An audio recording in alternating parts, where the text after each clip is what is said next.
Hey everybody. Well, this video is back to talking about my family life.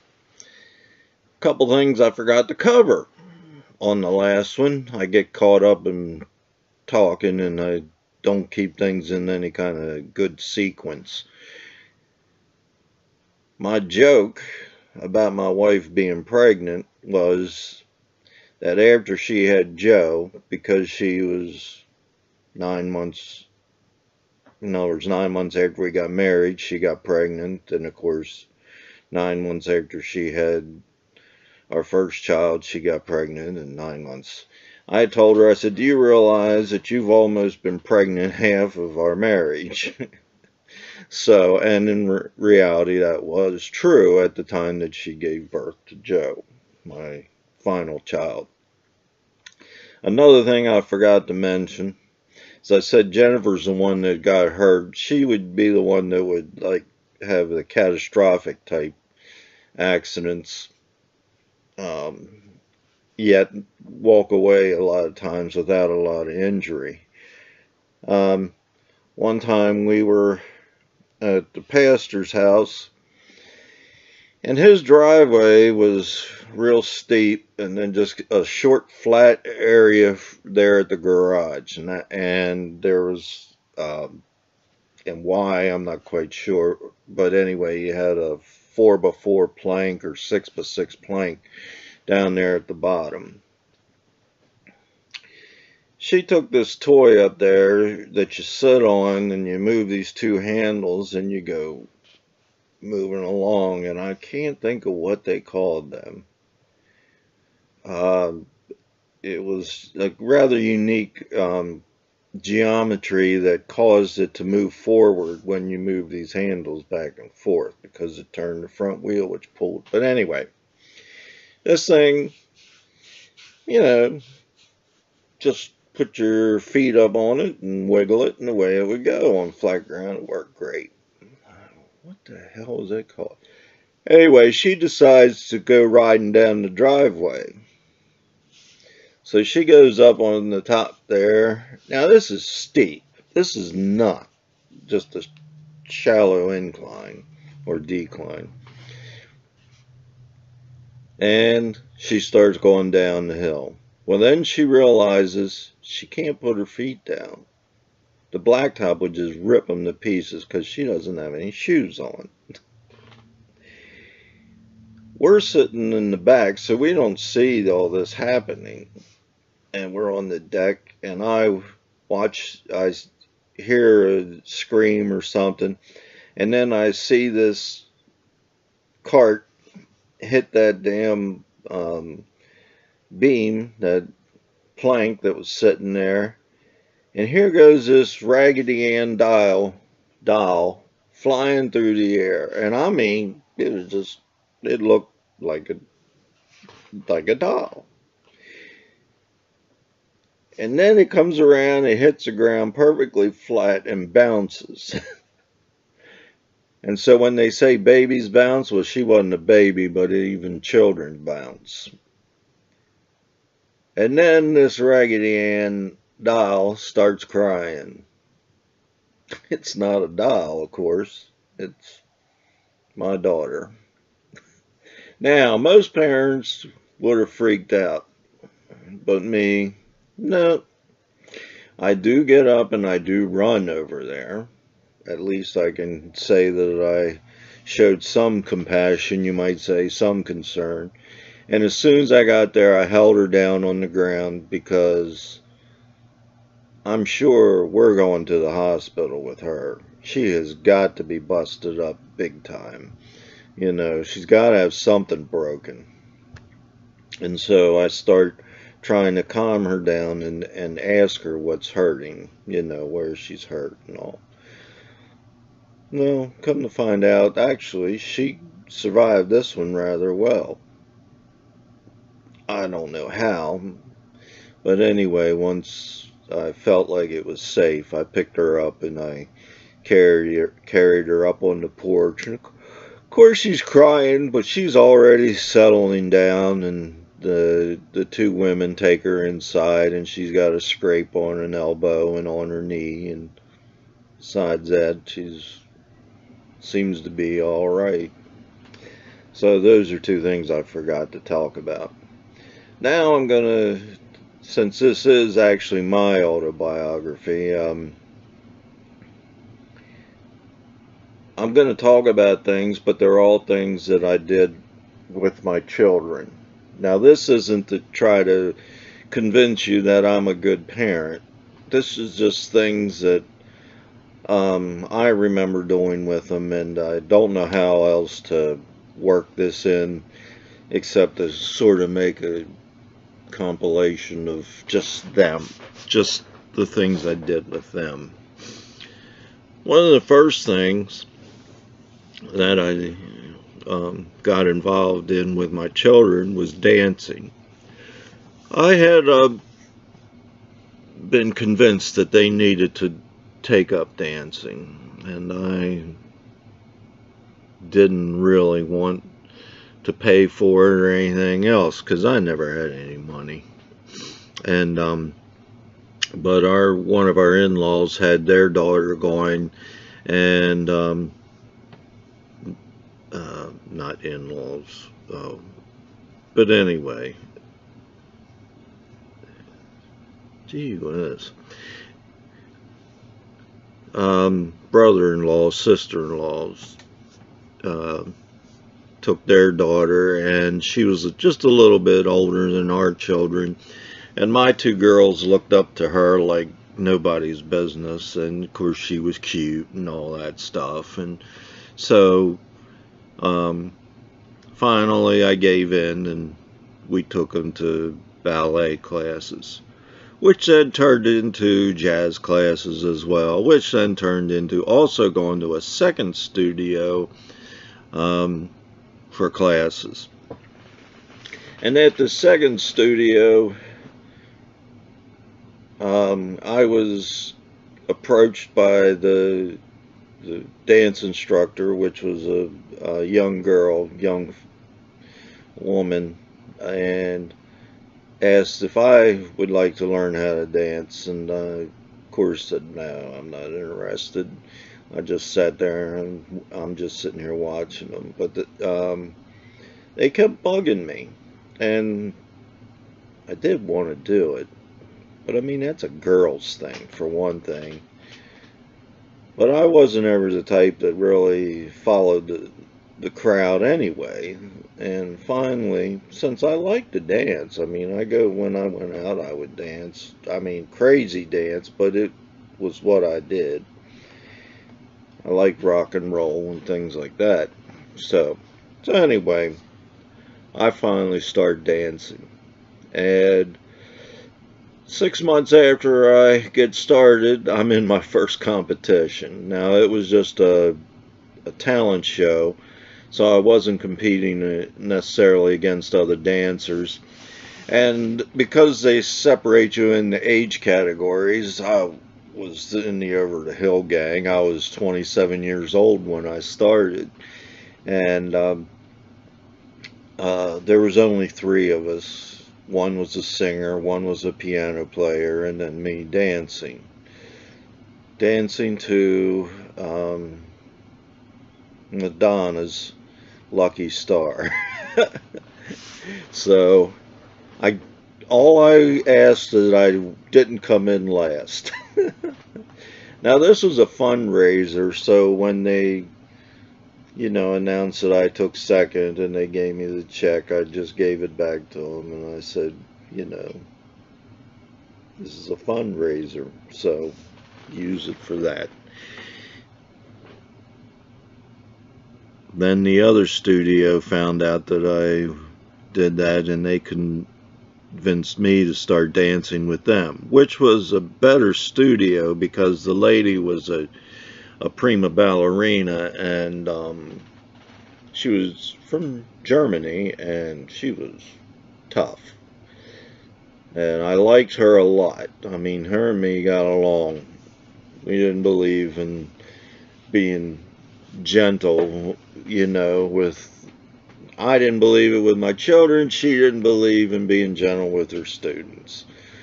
And I agreed with that, and you could see it in the quality of their recitals and all. The uniformity and the precision and everything else was much better. So I ended up being in her recital, as well as the other studio's recital. The first one that I was in with Hildegard, that was the German lady. I I was the rabbit, and in Alice in Topsy Turvy Land, and so I got to just do a couple of moves. Really, I didn't really dance that much. Just mainly performed it as the supporting person for Alice, um, who was a really sweet girl. She played the part perfectly. And in the other one, then I ended up not only in their show, but I also um, started going to competitions, and never came in less than second, except for one where they had no senior category, so I had to compete against the teenagers, and that one was a disaster from the beginning. And unfortunately, it wasn't going to turn out good no matter what. But I had to make it even worse because I sat at the bar at the hotel and drank until I was called. So that just added to the. I mean, I didn't look drunk on stage, but the floor had um, like a glue on it. It's for. I'm trying to think of what they use it for, but anyway, it's tacky. So sliding and all that stuff was like out of the question, um, and then I decided to do a Russian split, but I jumped off the stage doing it, and that didn't impress him. So anyway, that one was a pretty suck ass one. I do have one other one. I had a partner. She was very attractive. I don't know why they hooked me up with her, but anyway, we did a routine. Um, we were half decent at it. You know, I was basically her support. You know, I picked her up and things like that, make her look, you might say, showed her off, you might say. But we did this one competition, and believe it or not, the floor, it was like it was like a wooden floor had not been taken care of for 100 years, and that water had gotten on it, and the boards started separating and everything else. It was terrible. Anyway, in one part of our routine, we slide our butts across the floor like we're rowing, and splinters just shoved right up our asses. I mean, on our cheeks and all that stuff, and we're in black, so you could see every splinter. Not they could down there, but when after the thing, when we go to when we leave the stage. So here I am looking at these splinters sticking out of her ass, her cute ass, and she wants me to pull out. I said, nope. I said, I'm not getting in any trouble with my wife. I said, but anyway, my wife happened to be close, and I asked her to come over there and please help her out while I picked the splinters out of my own ass. And so anyway, that was one thing. Um, Another thing with, well, actually, I'm going to kind of shift gears here.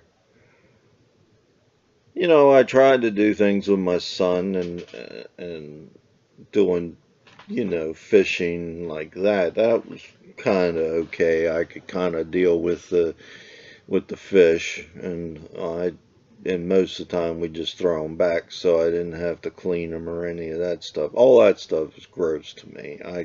Even though I grew up on a farm, I couldn't kill and butcher or anything like that. That just was kind of against me. So anyway, I actually built us a house, and this is not the house is being built during his one birthday, and my wife, for some reason, didn't give him a birthday party, and I told her to go ahead and do it, even though I was working on the house. This was very frustrating to me that she didn't do that. So that year he didn't get a birthday. And next year, though, the house is done, and I decide, well, we're going to fix this problem. Now, I had already bought him a Red Ryder BB gun. It was a collector's edition and things like that. And just to let you know, he literally shot it so much that it just fell apart. He just wore it out completely. He shot a bee in flight with it. And then I got him a pellet gun, and he shot a pigeon in flight with that. And then with a 7mm mag, he shot a goose at almost 600 yards in flight. So he's a pretty good shot. Anyway, I decided that he's going to have a better birthday party. Now, of course, that year my wife is behind it and all, and she's, helping him out. We have it over my parents' house with friends and all. I can't remember who all was there. But I would look for a 22 to give him because, well, of course, I knew my wife didn't want him to have it, but I didn't care. That's what he liked, and I'm not going to discourage it. I didn't encourage it too often, but this is one case where I did, for sure. And this place where I had dealt with buying paint and all, this guy also sold used guns, and he had a Ted Williams 22 where, like a lever action, except when you push it down, only one shell pops out and you had to slide another one in, which I felt was perfect, safety-wise, and all. This is the way to go, because you shoot once, there's not another shell in the gun. And so I got him that gun. My wife hated it and everything else, but that was something that then my son and I started doing together, and that was hunting and fishing, and I mean, we go to 3D shoots, we'd go to sporting clays, we'd do, what do they call it, clay pigeons, what do they, trap shoots and skeet shoots. He would be in competitions. Sometimes I would actually even compete only in bow. I wouldn't compete with, well, that's not true. The sporting clays, I was in competition there. And so we had a lot of fun, doing those kind of things. And I think I mentioned that maybe I didn't, that I get involved with the children's projects at school, making them, like on Hat Day. I helped Jennifer out. I actually made her a metal baseball cap, just bars.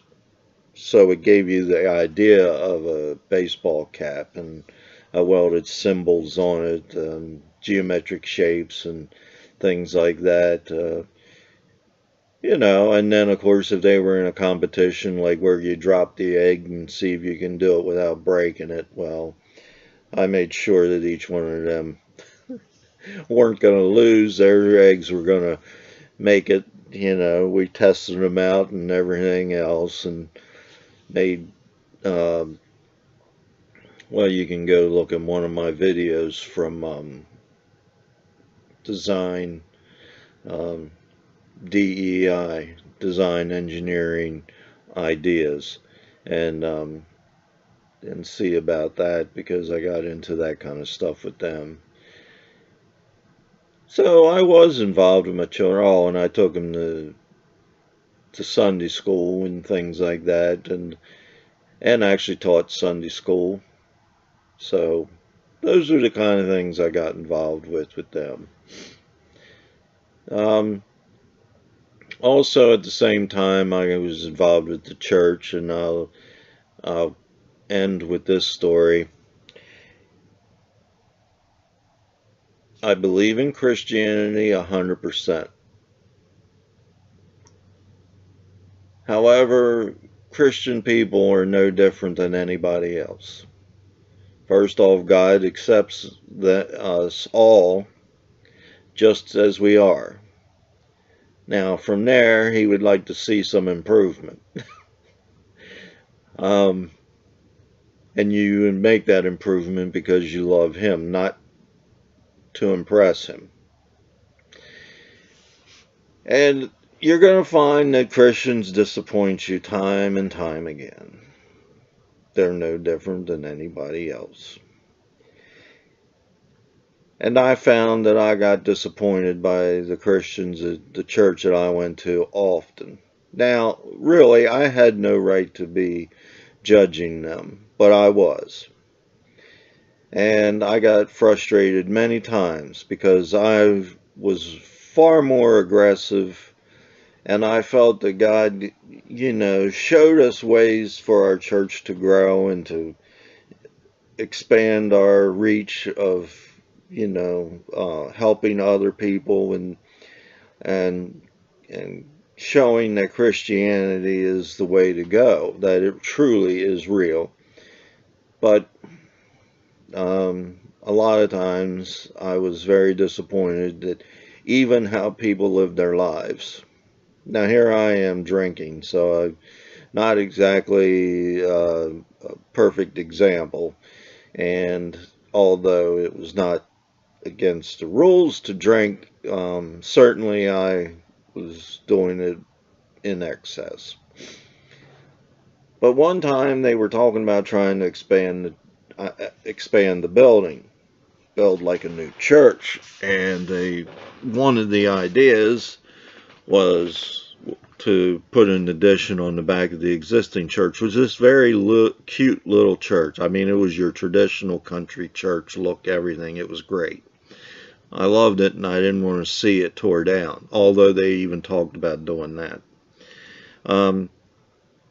Anyway, somehow I came across a steel building that had never been put up, and it was a church that had bought this steel building. It was down in Virginia somewhere or whatever.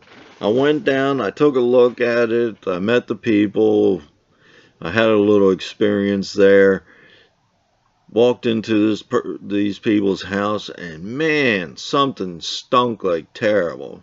Well, they were boiling pig's feet, or it's not that. There's another thing that really stinks bad. And it was a black family, you might have guessed. And hog malls or something like that. But the people were as nice as could be. You might say they put on their Christian faces and were very pleasant to us. And I then designed a way to incorporate this building and have all kinds of stuff and have 2 floors and everything. And I thought, this is what we need to do. Well, I got shot down, in my opinion, in a very negative way, and all kind of excuses were made, even though I showed it could be done in stages, so financially it wasn't going to be a burden and things like that. But Well, I was very disappointed in them.